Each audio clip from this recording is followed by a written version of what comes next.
नमस्कार मित्रों, Desai study centre में मैं गेवर रेबारी एक बार फिर आपके समक्ष मेवाड़ का इतिहास लेकर आया हूँ। आज हम पढ़ेंगे महाराणा सांगा के बारे में, लेकिन उससे पहले कुछ और शासकों के बारे में भी पढ़ लेते ताकि उनका नंबर भी आ जाए। जैसा कि हम पिछली क्लास में पढ़ रहे थे महाराणा कुंभा के बारे में, और कुंभा के बाद उनका पुत्र उदयकरण नेक्स्ट शासक बनता है और इनकी शासनावधि 1468 से 1473 ईस्वी के आसपास मानी जाती है। कुंभा की मृत्यु के बाद उदा मेवाड़ का शासक बना, अतः राजपूत सरदारों ने उदा के स्थान पर रायमल को शासक बना दिया। अतः उदा मांडू के शासक गयासुद्दीन के पास सैनिक सहायता प्राप्त करने पहुंचा, परंतु गयासुद्दीन ने सहायता नहीं दी और 1473 में बिजली गिरने के कारण उदा की मृत्यु हो गई। नेक्स्ट रायमल, इनका शासनकाल है 1473 से 1509 ईस्वी तक।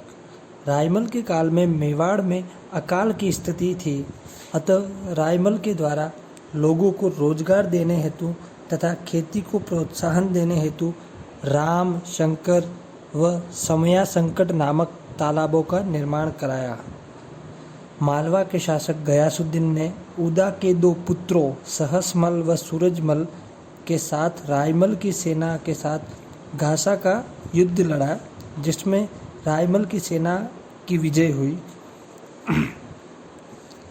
नेक्स्ट एक पृथ्वीराज करके कोई पॉइंट आता है, जो कि रायमल के पुत्र थे। रायमल के पुत्र पृथ्वीराज एक तेज धावक था, इसलिए इतिहास में इसे उड़ना राजकुमार के नाम से जाना जाता है।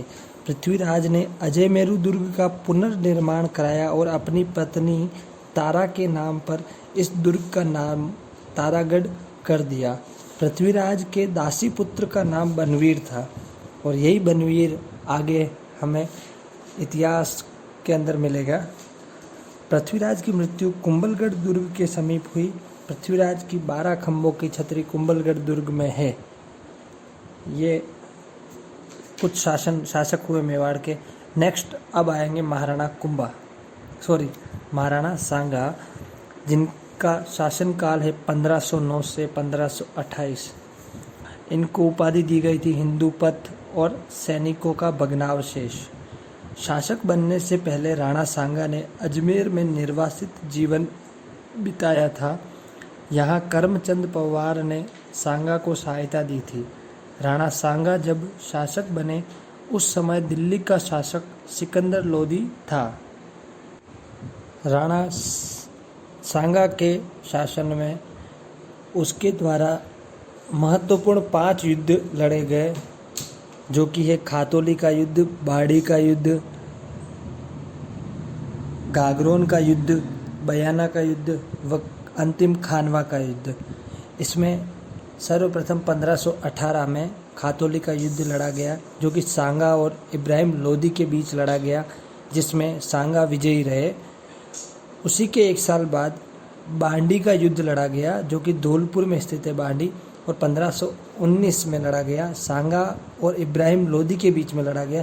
इस युद्ध में इब्राहिम लोदी के सेनापति मियाँ मक्खन व मियाँ हुसैन फरमूली थे और इसमें भी सांगा विजय हो गए थे। और इस युद्ध के बाद उत्तर भारत का सबसे शक्तिशाली शासक बन गए थे महाराणा सांगा। और 1519 में ही गागरोन का युद्ध भी लड़ा। गागरोन जो कि झालावाड़ में स्थित है, और यह युद्ध महाराणा सांगा और महमूद खिलजी द्वितीय के बीच में लड़ा गया और इस युद्ध में भी महाराणा सांगा विजयी हुए। और इस युद्ध के बारे में कुछ विस्तार में, जैसे कि गागरोन के युद्ध के बारे में विस्तार में पढ़े तो राणा सांगा के काल में मालवा में नासिर शाह का शासन था। 1511 में नासिर शाह की मृत्यु के बाद उसका पुत्र महमूद खिलजी द्वितीय मालवा का शासक बना। चंदेल वंशीय शासक मेदिनी राय ने महमूद खिलजी द्वितीय की सहायता की थी। परंतु मेदिनी राय को महमूद खिलजी द्वितीय ने मालवा से निष्कासित कर दिया। अतः मेदिनी राय ने राणा सांगा से सहायता प्राप्त की। सांगा ने मेदिनी राय को गागरोन की जागीर प्रदान की और मेदिनी राय को यहाँ का शासक बना दिया। अतः महमूद खिलजी द्वितीय ने गागरोन पर आक्रमण किया और 1519 में राणा सांगा ने भी गागरोन पर आक्रमण करके महमूद खिलजी द्वितीय को पराजित कर दिया। नेक्स्ट हमें इसी के अंदर आता है बयाना का युद्ध। और बयाना का युद्ध 16 फरवरी 1527 को लड़ा गया। यह युद्ध बाबर व राणा सांगा के मध्य लड़ा गया। इस युद्ध में बाबर की तरफ से ख्वाजा मेहंदी हसन ने युद्ध का नेतृत्व किया था। बयाना के युद्ध में सांगा की विजय हुई। मुगलों के खिलाफ सांगा की यह पहली और अंतिम विजय थी। बयाना के युद्ध के बाद राणा सांगा लगभग 1 महीने तक भरतपुर के भूसावर नामक स्थान पर रहे, जो कि सांगा की एक भूल मानी जाती है। वहीं दूसरी तरफ बाबर लगातार युद्ध की तैयारियां करता रहा। नेक्स्ट है अगला युद्ध, लास्ट अंतिम युद्ध है महाराणा सांगा का, खानवा का युद्ध, जो कि 17 मार्च 1527 को लड़ा गया। स्थिति है इसकी वर्तमान भरतपुर के रूपवास तहसील में। इसमें बाबर और सांगा के बीच में युद्ध हुआ है और इसमें बाबर के तोपची उस्ताद अली व मुस्तफ़ा खां थे और बाबर के युद्ध की विधि तुलगमा पद्धति व उस्मानी विधि थी। उस्मानी या रूमी विधि भी बोल सकते हैं। उस्मानी विधि के तहत तोपों को सजाने की विधि को ही उस्मानी विधि कहते हैं। बाबर को तोपची उस्ताद अली व मुस्तफ़ा खां इस विधि के अच्छे ज्ञाता थे और इस युद्ध में सांगा ने पाती पर्वन प्रथा का पालन किया था।